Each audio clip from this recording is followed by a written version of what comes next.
Okay, from our studios this week in Los Angeles and Tampa, this is Green Tag Theme Park in 30. I'm Philip, and I'm joined, as always, by my co-host Scott Swenson of Scott Swenson Creative Development. On Green Tag, we look at the week's top news and explain why it matters to industry professionals.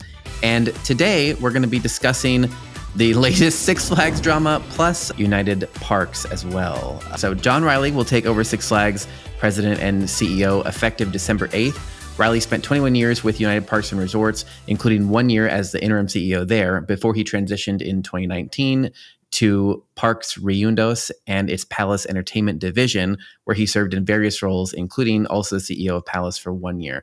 Palace owned and operated parks such as Kennywood and Lake Compounce until earlier this year when Herschend acquired the Palace properties. We talked about all that previously. Mm-hmm. Now, here's what they said about why they chose John. They said, after a thorough search process, we are thrilled to have appointed an accomplished and experienced leader with the right skill set to enable Six Flags to reach its full potential.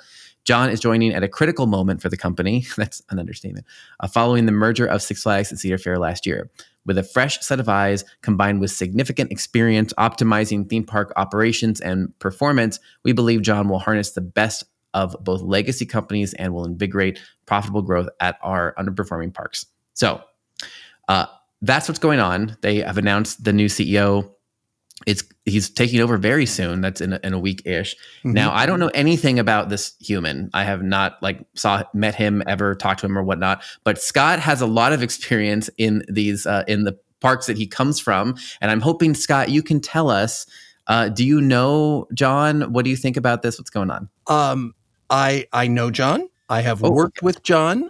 John was actually, when I was at Bush, or part of the time I was at Bush, John was the VP of merchandise. I think it was both merchandise and culinary at that time. I think he had both, but I don't remember for sure.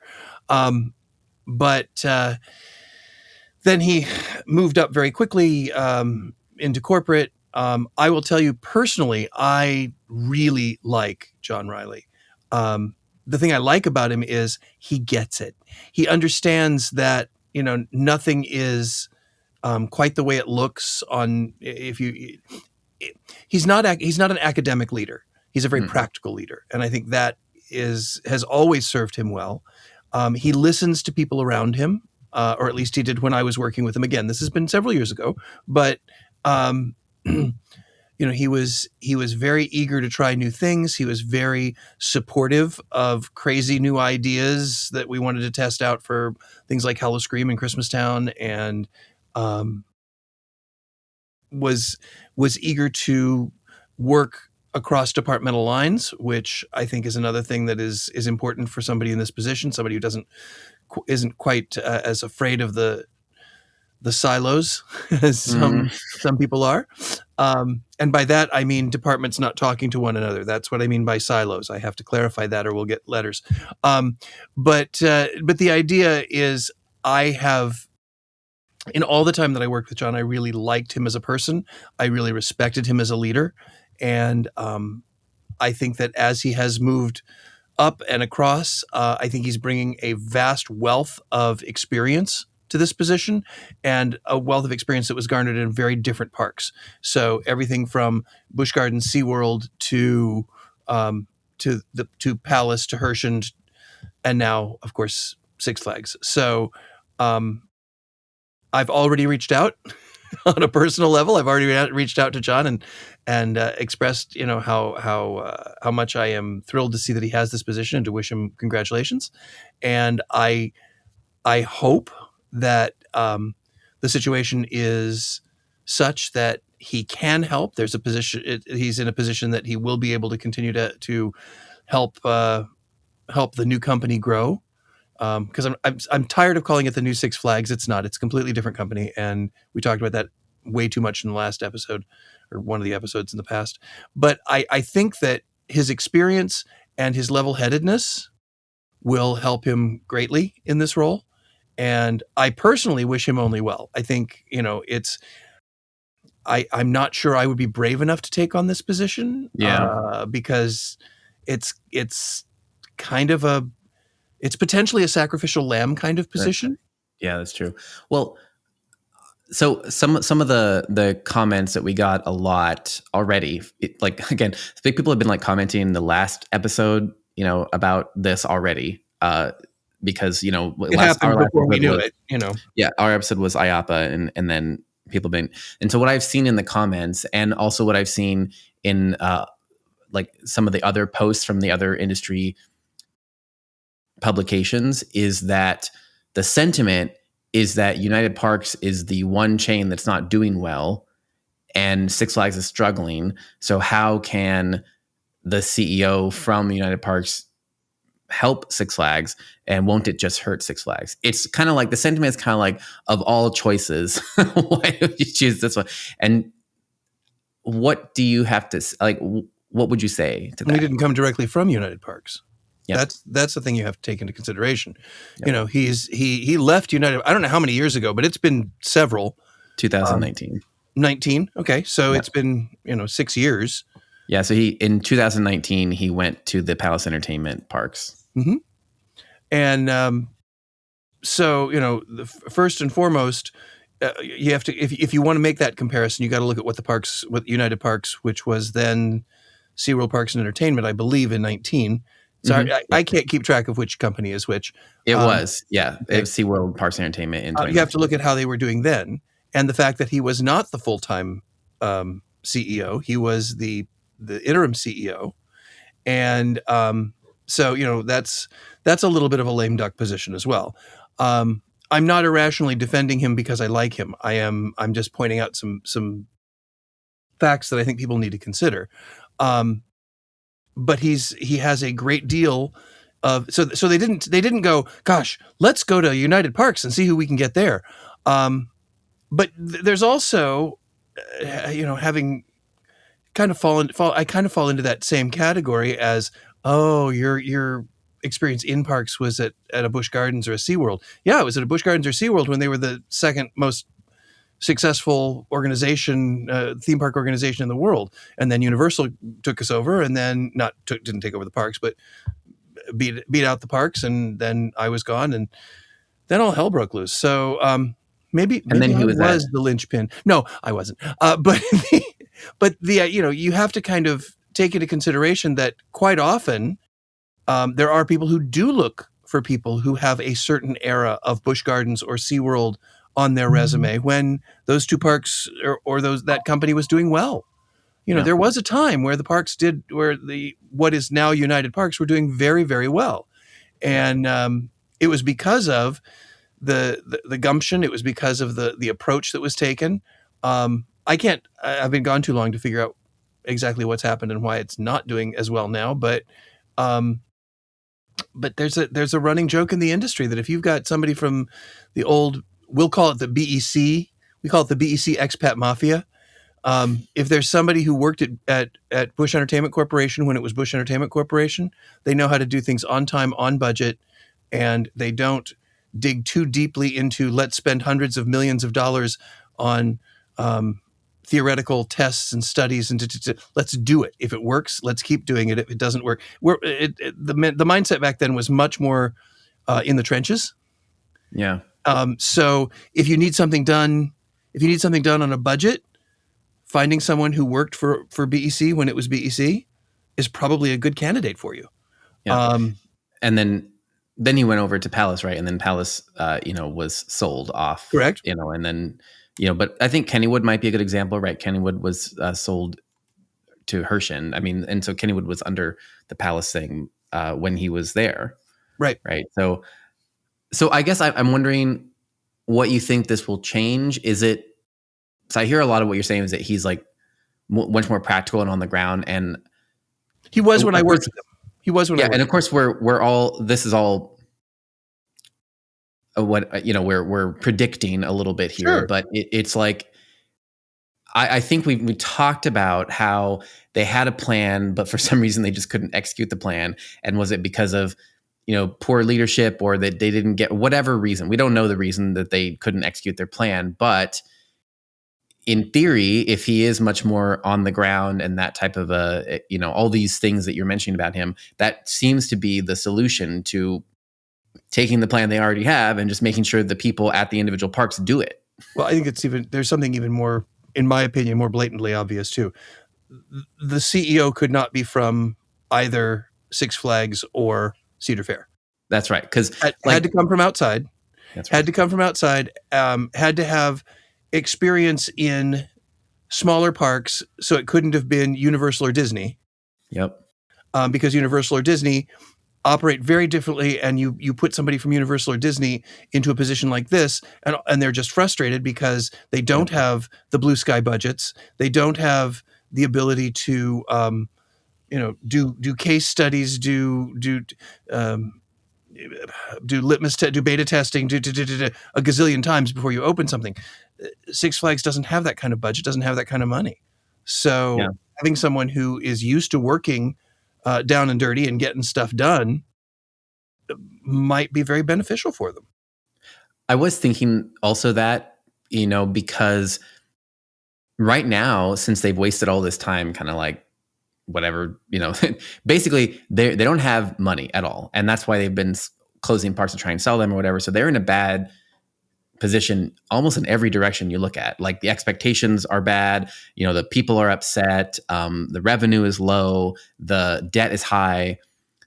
But that sounds familiar in that, it kind of sounds like SeaWorld. I mean, it kind of like, well, it sounds like maybe Six Flags. Actually, it sounds like Six Flags. Six Flags has been in this position multiple times. Yep.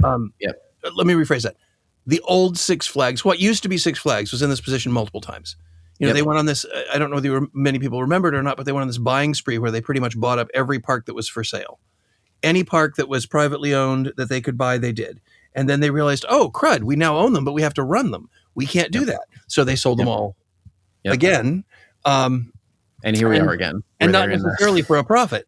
So, they're just back in the same spot. That's why Geauga Lake is now condos. So, but it is interesting because you think about, I guess I think about it where if you think about it that way, you're like, what's needed now almost is that grittiness where you're like, you have no budget, you have a bunch of debt, you can't, whatever, everybody's angry.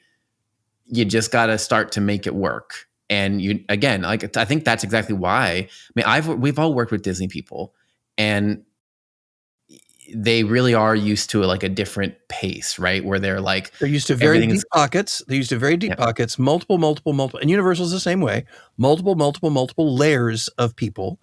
You have just looking at some of the Disney shows. When we were at IAPA, I had the opportunity to go backstage at some of the Disney shows, and it's lovely what they're able to do.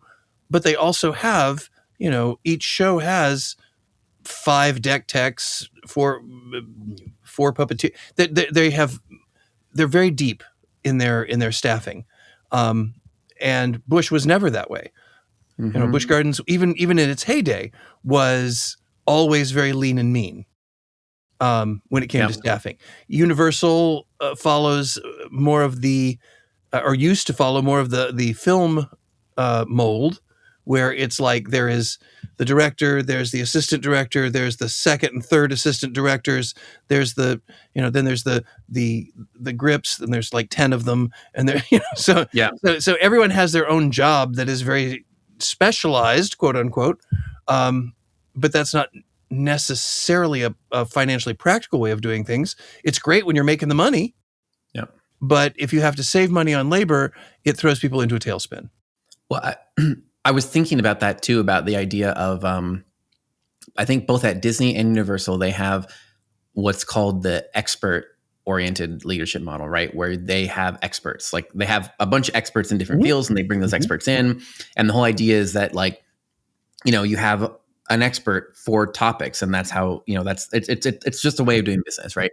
And I think to translate that at small, I think about us at Gantom, we don't really have that because we're, again, people have to have multiple jobs.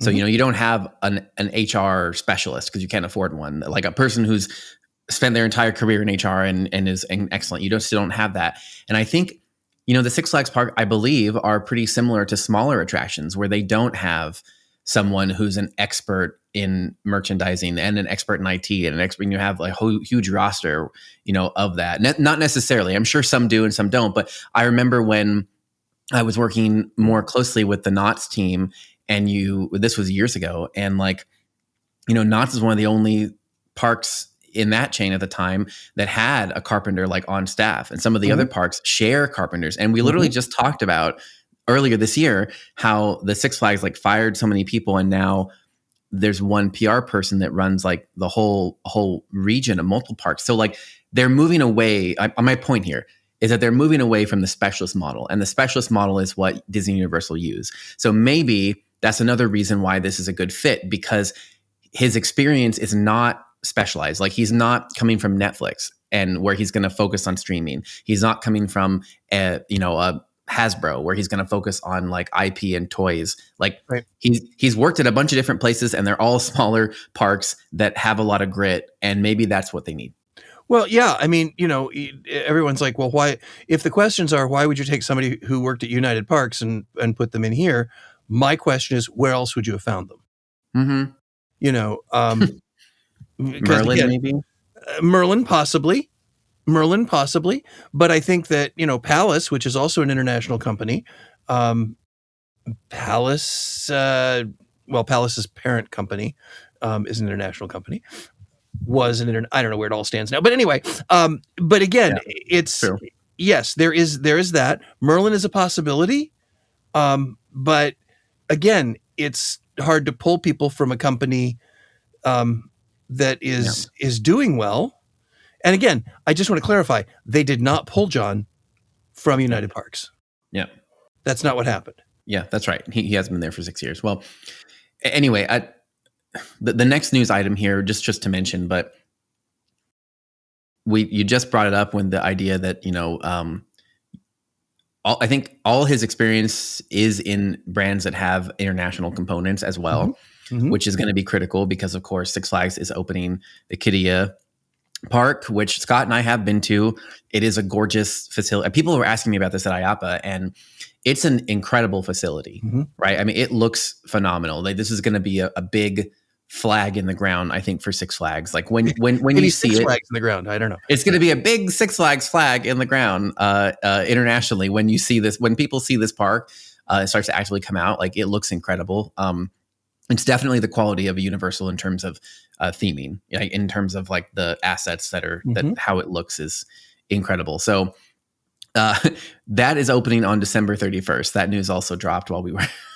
And the thing that I think is really interesting is we've been seeing, or at least I've been seeing on social media more and more and more paid advertisement for that park, and it's going to be just as fun as it looks. I'm guessing it looks like it's going to be super cool. I agree with you. And having walked it and seen it and talked to some of the people working there, the thing I do just want to remind people of is going to the Middle East is not as scary as some people want you to believe. Women are not treated badly there, at least not, especially not tourism, especially not when it comes to tourism. Having been there having been to Saudi multiple times, and my whole stint in Abu Dhabi, the large number of, actually the majority of people I worked for or worked with while I was there were women in leadership roles. So I realized that there are some slight differences in their conservatism, in their religious conservatism, but it is no different than what we're doing in the U.S. So if you feel safe being at a theme park in the U.S., then you should feel safe being at a theme park in Saudi Arabia. Yeah. I just wanted to say that because all too often people will say, it looks like a great park, but as a woman, I'm afraid to go, or as a gay man, I'm afraid to go, or at the same time, we have to recognize those same fears are happening here in the U.S. as well. So if you feel comfortable going to a theme park in the U.S. and not being detained by ICE, then you should have no fear of traveling to Saudi Arabia and attending their parks as well, because they are working very, very hard to make international tourism a part of their portfolio. So, yeah. And I also think it's funny because we did talk about the whole date thing, where when we were there, we were like, yeah, there's a lot that still has to be done. And they were like, we're going to open in 2025. And we're like, And then They did it. I mean, December 31st is still 2025. But that's a cultural thing too. Yeah. That's a cultural thing. When the royal family says we are going to open in 2025, and the separation between government and business is even less there than it is in the U.S. I mean, even under the current administration, it's even less. There's even less of a separation. So the companies that own the conglomerates that own these companies are all members of the royal family. So they are directly connected. So when the royal family says, yes, we're going to open in 2025, they will pull out all the stops. My guess is if you are a tradesperson living in, India or really any of the countries surrounding the Middle East or part of the Middle East, you will be working for the next 3 years nonstop, probably longer. It's also unique that when they say open, that's an interesting term as well. The parks may be open. They may have 3 attractions open, but not necessarily everything is fully operational, or everything can be operational for the opening, but then will immediately go down for retooling. So making that date is important, and it is done. My recommendation is give it about 6 months before you book your travel. Yeah, 100%. And I would say that, honestly, I'd say that with any park. I mean, we saw it at IAAPA with Epic. It's so many people have said, this is the first time I've ever seen that work. So. Yeah, it was much better later than anywhere near. It's just too many glitches, but.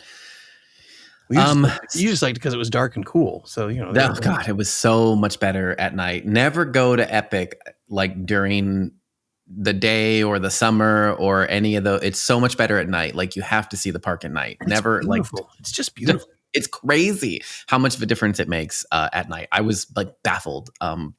Never go. I'm like, do not go to that park. And speaking of Qiddiya City, when Six Flags Qiddiya opens, don't expect to do a rope drop at 10 a.m. That's right. That is not going to happen. They're not even going to open during the daylight hours. They open. They're currently scheduled. The last I heard, and this may have changed already, but the last I heard, they were currently scheduled to open at 4 p.m. and close at 1 a.m, which is right in line with the way Saudis live. They're night owls. And then the last little tidbit rumor I heard at IAAPA was they were actually shifting that even later. So they'll open at 6 p.m. and stay open till 2 or 3. Yep. So it will be a nighttime park because it's not indoors. So it's going to be very interesting to see how international tourists fall into that mindset. Now I will be honest, if you're suffering from jet lag, it'll be perfect. If you come over from the US, it'll be perfect. It turns day into night anyway. So we talked about United Parks, but there was something that came up this week, which was very interesting about United Parks, which is that the DOJ is investigating them apparently for ADA compliance. This is interesting, and I'm not sure if it's going to end up being a nothing burger or what. This is very interesting to me. So, here's what's going on. The Justice Department is investigating United Parks and Resorts because to determine if the parks violated the ADA Act. A recent park policy prohibits the use of rollators, which the ones that have seats on them, basically, due to terrain concerns. The operator is not denying equal access, rather asking guests to use alternative mobility devices like traditional wheelchairs or electric scooters. The DOJ has asked United Parks to clarify its safety concerns and consider alternatives, including speed limits or safety measures that could allow guests to use their preferred mobility devices within the park. To date, the DOJ has made no findings of fault. They're just doing this investigations. How SeaWorld, so I got this excerpt of what SeaWorld responded. So what SeaWorld says is, we are committed to providing a safe, accessible, and inclusive experience for all guests. After a comprehensive review, we updated our policy regarding rollators with seats due to misuse and safety-related incidents in the parks. Because guest safety is our top priority, the updated policy also addresses situations in which these devices were being used as wheelchairs, which is not permitted by the manufacturers. Guests who arrive with a non-permitted device are offered approved alternatives at no cost to them, including rollers without seats and wheelchairs to ensure they can fully enjoy the parks. So I guess I'm summarizing all this as there was some sort of incident with those little push canes, basically, that have where somebody was sitting in one of those and there was an incident. And that's not how you're not supposed to sit in those, basically. And so Well, you're supposed to sit in them to rest. Yeah. Or that's to move, the issue. or be pushed around in them. But no, because it says even using them as a wheelchair is not recommended by the manufacturer. Yeah. Aren't big enough. That's right. Yeah. So all of those things is kind of what's going on. And so basically SeaWorld is like, we're not allowing them in if they have a seat on them. And if we see one with a seat on them, then we're going to offer alternatives, which includes the same device without a seat or a free wheelchair or any other thing that we have. That seems like it's what's going on. So what do you think, Scott? Well, having seen way too many people, not necessarily the people who came in with them, but the people that they're with, sitting in those and pushing themselves backwards with their feet. Yeah. That makes sense to me. Plus, again, they're not designed to be wheelchairs.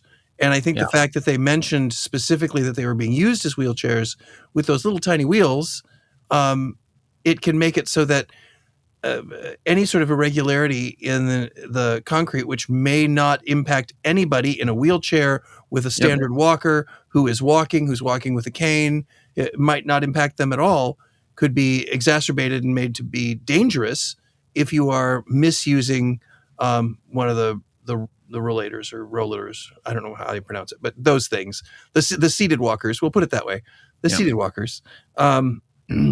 So it sounds like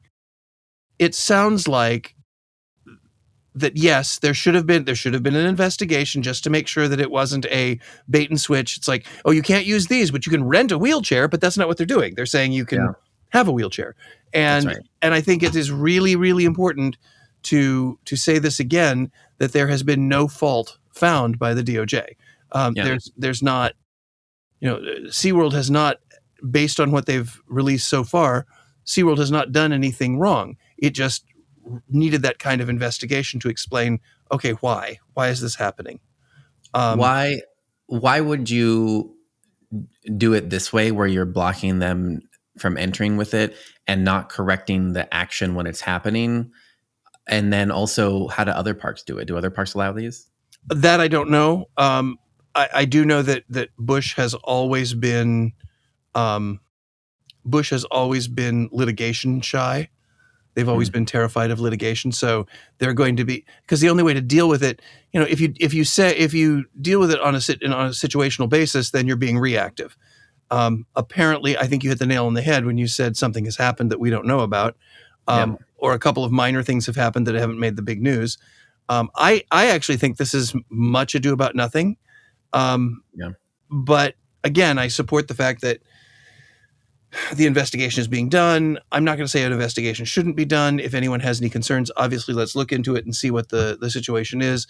But as it stands now, there has been no fault on the parts of United Parks and Resorts. So, yeah. I don't know. I guess we'll see. Yeah, that's one of those where I'm like, this is an interesting story. I'm not sure if it's a nothing burger, and I guess we'll just see if anything happens. But the incident. I guess my point is, if there hasn't been any incident, what does the park have to gain by doing this? And I don't see anything. Yeah, they I know that what made it break into the news was there's a woman who was going to the SeaWorld Christmas thing, and then they were like, well, you can't use your walker and you can use this. But of course, the way that it was reported, this is always the problem, right? The way it's reported is like, woman denied entry to blah, blah, blah. And it's like, well, I mean, she was offered an alternative that's exactly like what she was using, just without the seat in it, which she shouldn't be sitting in. I think that's the park stance, is like, like, you shouldn't need this seat on your rollator. But then of course she's like, I want to use what I want to use. And I mean, you get it, because guest comfort, right? They want to use what they want to use, but there's such a salaciousness in the way that it's being Yeah, reported. that's right. That's right. that That's the thing.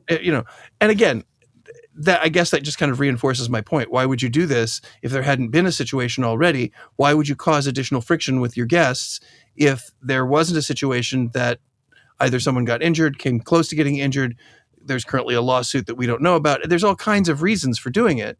100%, yeah. But that definitely happened in the background, and we don't know. Yeah, but they've definitely happened in the background, and it's time to move on. Speaking of time to move on, it's time for us to move on, because we are done. We are done with this episode. I hope you're enjoying it. Once again, even if you're just listening or if you're watching, please subscribe on YouTube. We're going to say that every single time until we hit those numbers. Yeah, we need 1,000 subscribers, folks. Please, ask your friends, ask your neighbors, get there, get tolerable enemies, just about anybody. Just have them sign up and subscribe. And if you haven't, it's subscribing doesn't first of all, it doesn't cost you anything, and secondly, you don't even have to watch it on YouTube. Just go to YouTube. That's right. Subscribe, say yes. We've got all the watchable hours. That's the cool part. And but just most importantly for me is keep listening. And if you can subscribe, that would be even better. So on behalf of Philip Hernandez and myself, Scott Swenson, this is Green Tag Theme Park in 30, and we'll see you next week.